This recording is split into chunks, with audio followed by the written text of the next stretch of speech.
Welcome to the Simply Real Life podcast. I'm Sarah, the founder of Simply Real Health, here to help you simplify, amplify, and elevate your life. This show is for those of you who want the real talk on how to live a more intuitive and intentional life, a life that's healthy from the inside out, and one that feels more effortless, aligned, simple, and more alive. We cover it all, from health, wellness, mindset, motherhood, daily habits and rituals, to business and relationships, creativity and growth, and tiny tricks to feeling your best, and the energetics behind it all filled with personal stories, unfiltered conversations, and of course, answering all of your burning questions, all in the way of simplicity and keeping it real, so that you can create your own version of your healthiest life. Let's do it. Hello, my friends, and welcome back to the podcast. I'm so glad that you're here. I'm so glad I'm here. This is a hilarious combination. I'm sure you can imagine recording these episodes when I have two young kids and I work from home. So it's always the funniest scramble. And then when I finally get here and hit record, I go into this other world completely. And it is so fun and it feels so good. And so just thanks for being here. It's a funny thing to record these every single week. And then I don't even know if anyone is listening to these, but then I have met so many of you lately, especially if you live in Seattle, that have come up to me and said, thank you for doing this. I'm loving the podcast. It's so fun to get to hear things in a much deeper way, a much more intimate way where we can actually have some real talk about these things. So thank you for those of you who have shared your feedback or have told me if I get to see you in person or have left a review or even just left some of these questions. It's been so fun to see, and also to see how some of these episodes build off of each other.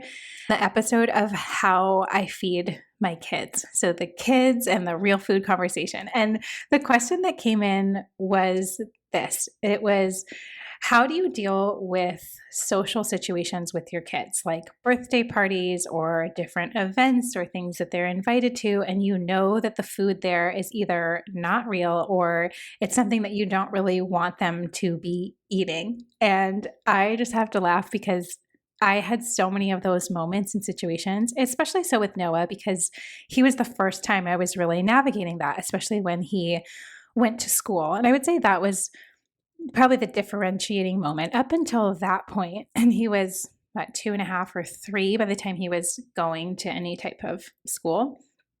That up until that point, I was fully in control of what he was doing and eating. And we just made it a very normal thing. We eat real food. We eat stuff that's good for us. So much to the point where when he did get into school, and the paperwork comes out in the first week, and it's saying how, okay, for every birthday party, every parent can bring in some sort of treat, which I hate that word, but a treat to bring in. But because it was during COVID, it had to be store-bought. So it had to be nut-free, had to be store-bought, and a treat. And then there was 12 or 14 kids in his class. I'm like, okay, so 12 or 14 times during this year, he's going to be celebrating some kid's birthday. And I kind of laughed to myself. The fact that it's their birthday, they should celebrate. But I don't really want him eating 12 to 14 different random packaged snacks. And so here is how I navigated it. And I don't know if this is advice, but I can just share what I did and the things that I came up with or thought through, and some little realizations and ahas that I had, just so that you have an example of somebody doing this in a different way. And I think the thing to think about first is that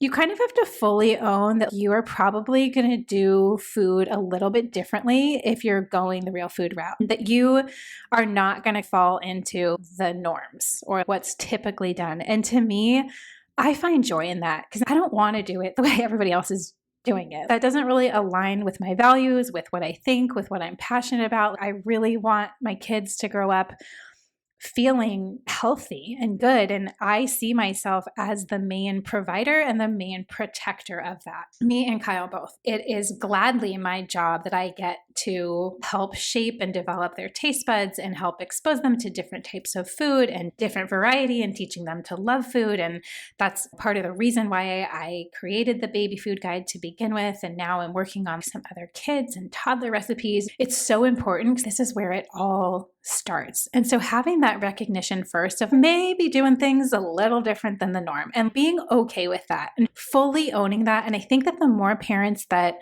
start to come into that and actually say, no, I know that that's the norm or the usual, but do you mind if I do something different, or can I do this instead? And just being creative. I think it's all how you think about it. You could take something like that and panic and be like, oh no, oh my God, what am I going to do? And my kid's going to feel different when they're so little, especially in this case that I'm talking about now. When he was 3 years old, he has no idea. He had no idea that it was something different or anything like that. So let's take that example first.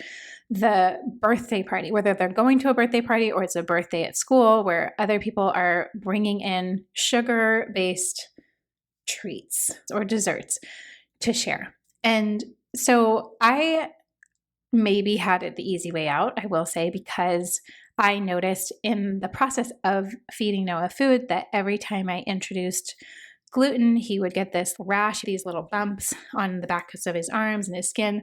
Not shocking. Both of us, as his parents, are sensitive to gluten, so not too shocking.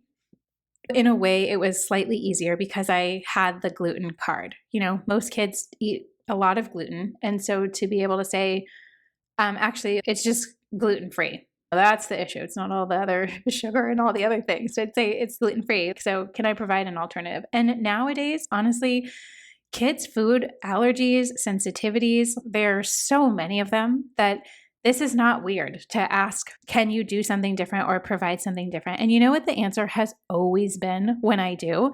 It's always yes, of course. Of course. They don't care. The teachers don't care. It doesn't matter to them. And if it matters to you, then do it. So in that scenario, when he was so young, we hadn't introduced any sugar yet. And this may be a first child thing. We'll see. June is going to be 2 coming up, and I still have not done sugar with her because I am so protective of her taste buds and just wanting them to be fully developed and wanting her to love vegetables and all kinds of foods without being dominated by sugar, which is the norm, I would say, at any age. So for Noah, I did not introduce sugar even by the age of 3. And so when other kids were having treats and other things, which my mind was blown at this, I'm like, wow, sugar just comes into kids' lives so early. And that's not a judgment. I was actually shocked to see that. I was a new parent, so all of this is new to me. And I'm kind of walking around like, this is fascinating. My brain works in a very different way. And so they probably think I am fascinating and so strange to be going this much against the grain, but this is what feels good to me, what feels true to me, and I feel very passionate about this.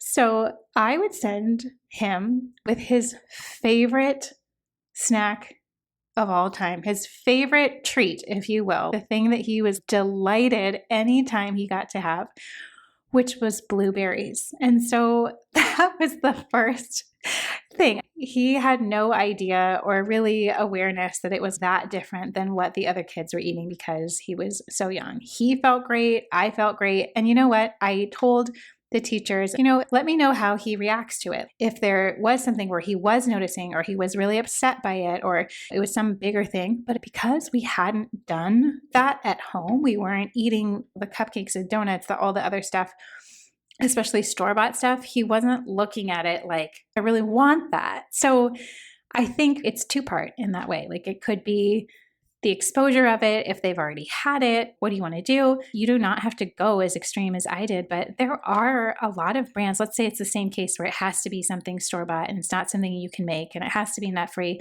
There are brands you can find. They're just going to be at a health food store. They're going to be at a place like Whole Foods or something similar where there are companies that do make packaged stuff. Yes, they're probably always going to have sugar in them. But if that doesn't bother you, then at least knowing that you can find those versions of treats and desserts that maybe are made with real sugar, but not like a ton of other processed foods, those things do exist. So another thing I will say about this is that in this conversation and me thinking through what do I want to do, what I want to have for him that does feel like he's getting something special that he's excited about, that I talked to him about it. And I know that may sound funny if he was only 3, but I would say, there's going to be a birthday party at school, and so some of the other kids will be eating other things that have gluten in them, but since that doesn't feel good in your body, I'm going to give you blueberries. And he would be excited about it. And then as he got older, I would say after he turned 4 is when I went more into the realm of, yeah, we can do sugar, just having it be a little bit more intentional, like times that mean something. Or for his 4th birthday, I did a cake that was made with maple syrup or sugar, I can't remember. And we started introducing some ice cream on his birthday, and he was just thrilled. It was the cutest thing because he is just delighted in any of that. I choose to filter for him. It's not this wide open, you can just have any type and anything, but let's have it be joyful and intentional, and we're celebrating something, or it's a summer moment on the dock and it's like a popsicle, and trying to make as many of those things as possible. But there are those moments and situations, I think, as they get older, where there are a lot more birthday parties they're going to. It's not, just in school, and it's other people or parents or other family members providing stuff for them.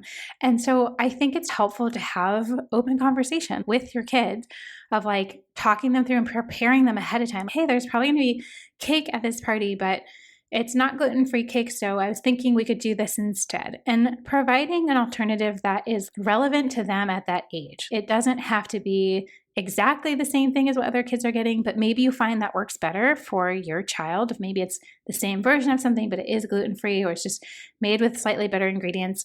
Having that understanding. I also think there's so much to be said of this does not have to be perfect. Granted, I am so much more intense about this because I have dedicated so much of my time, and it is my passion, right, to think about this, and especially thinking about raising real food children, that it's important to me to think about their relationship to food too, and that I'm not making other kids or other parents' choices bad, or saying that it's bad or we don't do that, but instead explaining the concept of there are sometimes foods and then there's all the time foods. And I feel like for kids, that's a much easier way to understand, where it's like, we don't eat ice cream every day. It's a sometimes food. It's not an every single day food. And so not be completely controlling, but yes, in some times and occasions or certain birthday parties where maybe it makes sense to, or they're really excited about, or maybe it's that your kid does really notice and does really care that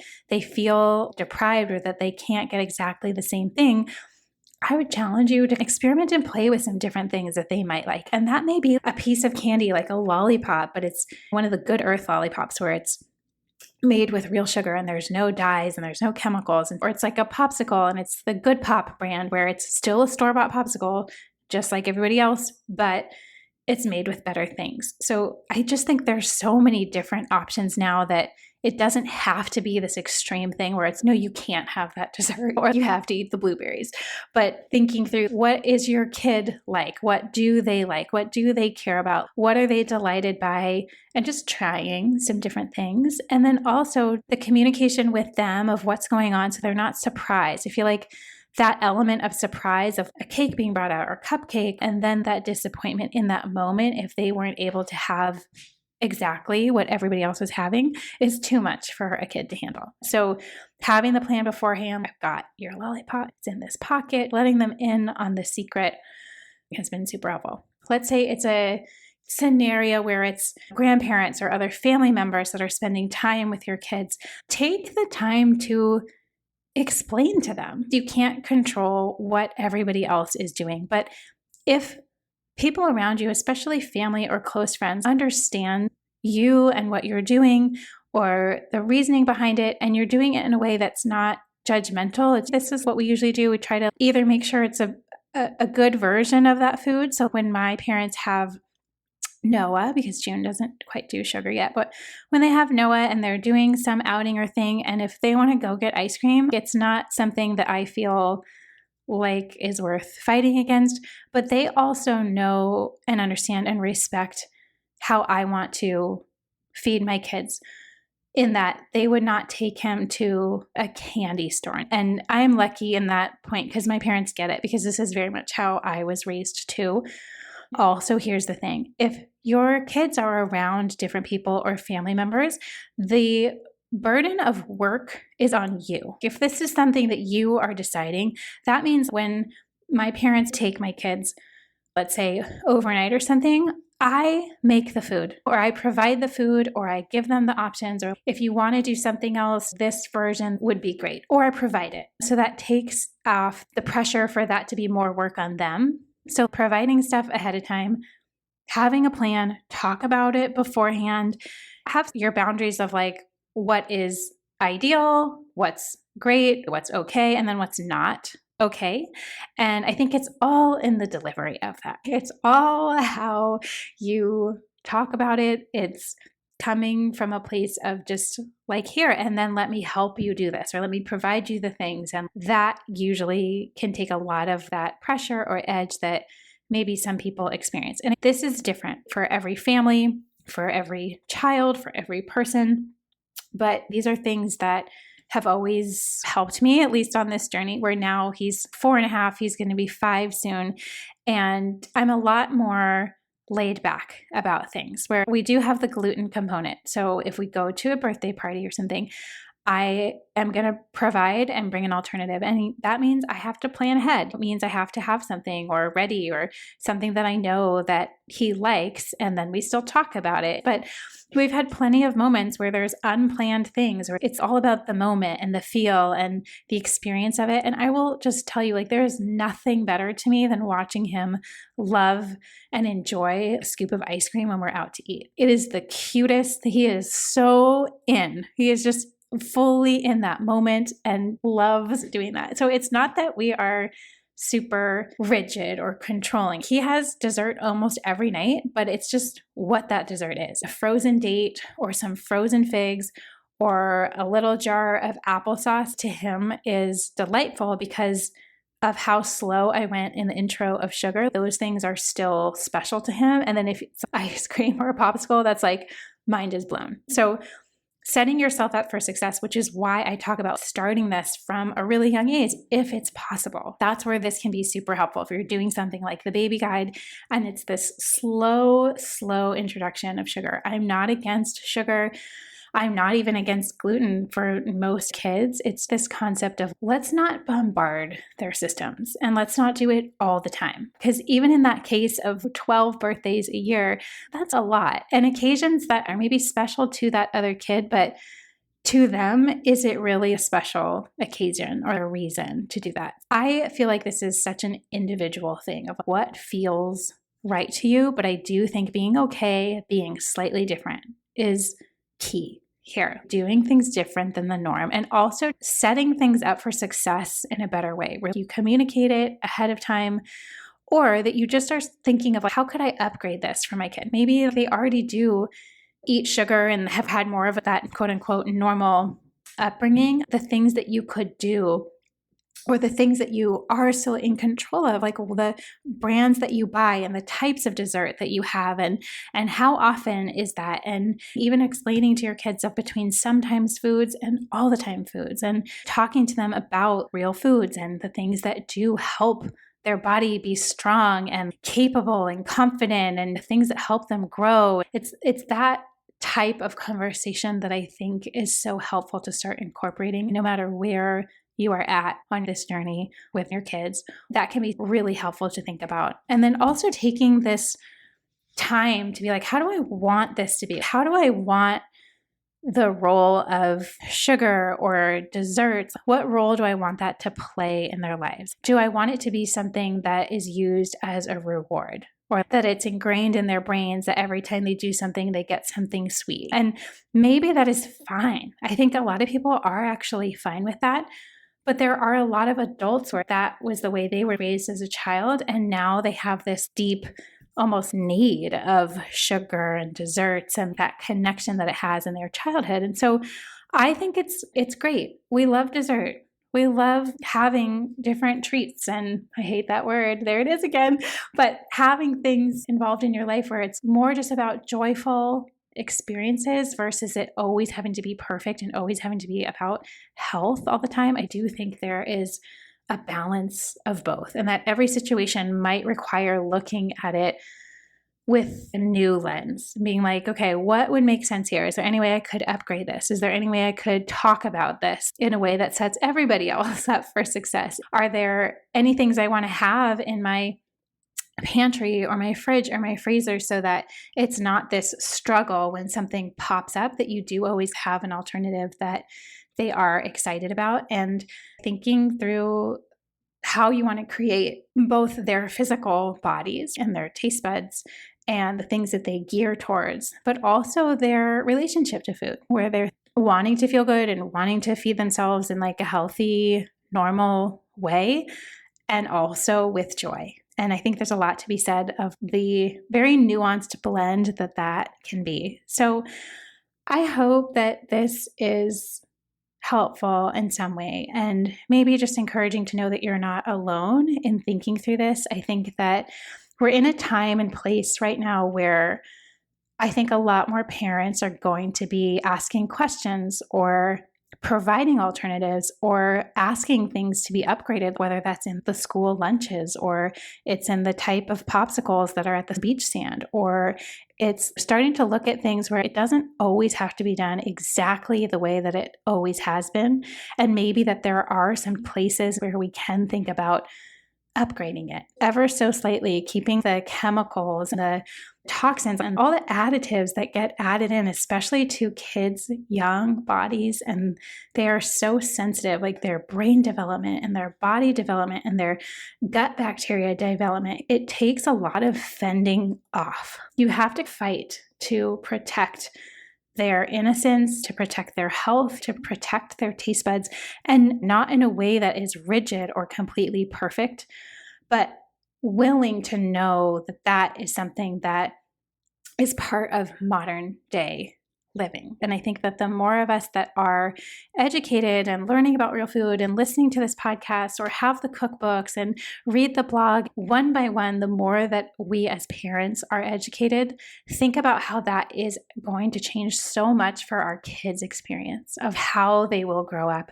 and the world that they will be living in and what is known about health and their bodies as they get older for their children. This is a generational imprinting conversation of the things that we can do now to shift so much. And I take that on gladly. And that to me is part of my role as a parent, that is about guiding my children and nurturing them and teaching them the ways in the world. And to me, food is a really big component in that. And I think that we have a lot that we can do that is not going to disrupt any of the joy or any of the fun or any of the amazing, beautiful, pure innocence, all those experiences in childhood.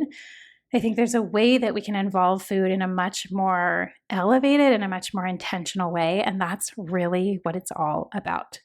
Another thing to think about is that what you do most of the time matters. So if 95% of the time you are eating real, whole food, you're being intentional about what you're feeding your kids and your family, that it's okay to have moments and times where it's something maybe less than ideal or something where you wouldn't necessarily choose it, but the time, the situation, the setting. I feel like this is so true for adults as well. This is not about being perfect, rigid. This is about living your life too. And so that also applies to our kids. Sometimes, especially for me, I'll just speak for myself, that because I'm so passionate about this, that I could get wrapped up where I'm like, I have to let it go. This is not about controlling every single thing that they do. That is not the energy I want to ever give off to my kids, or worry or fear or panic about food. Like, just, I want it to be, yeah, sure, whatever. So there are also those times and places where you just got to let go and know that then you can just get right back to real food. And I would say then that becomes a little bit of a priority in my mind, where let's say we're on vacation and maybe we've had, Noah gets to have some ice cream every single night because it's a special thing, that in my mind, I have this little seed planted of, I'm also going to do what I can do that the rest of the day it's eating normal, or that I'm making sure he's still eating vegetables when we're on vacation, and that he doesn't completely lose sight of that, and that his taste buds don't lose sight. So whether it's a one night thing or a one occasion thing, or maybe it's something more like a vacation or a trip where things are slightly different than usual, knowing that it may take a little bit of extra effort of coming back to what your usual is, and maybe in your mind enforcing that a little more. You may know that their taste buds may be stretched and gearing towards more sweet stuff or more snacky stuff, and slowly bringing it back to real food, to the stuff that's nourishing, to the things that you know they do really well with, feel really well with. I mean, honestly, this is so true for adults too. If we let it go and we don't think anything about it, it is very easy to then be pulled in this direction of more sugar or more extra things. But having that just slight intention or that moment in your brain of when it is time to get back to our normal life, there may be a day or two of transition or resistance or needing to prep or making sure you do go to the store or place your Instacart order when you land on the airplane. These little tiny things can make such a difference in terms of this is not about being perfect. It's okay to have moments and times where it's not, and maybe it's not at all close to real food and it is something that's not ideal. That's fine. But just having that thought of we'll just get back to usual programming. So that 90-10 rule, 95% real food, it's what you're doing most of the time that matters and that adds up over time. Okay, let me know what questions you have. I would love to talk more about this and what you have found helpful. Every kid, every parent, it's so different. The situations, the scenarios can be different. So I would love to continue this conversation. If you want to come follow me at Simply Real Health on Instagram, we're going to start doing a post for every episode so that we can continue the conversation there. I love you guys so much, and I hope you have a great rest of your week. If you enjoyed this episode and want more like it, make sure you're subscribed to the Simply Real Life podcast wherever you listen to podcasts, and maybe share it with a friend or two. That would mean the world.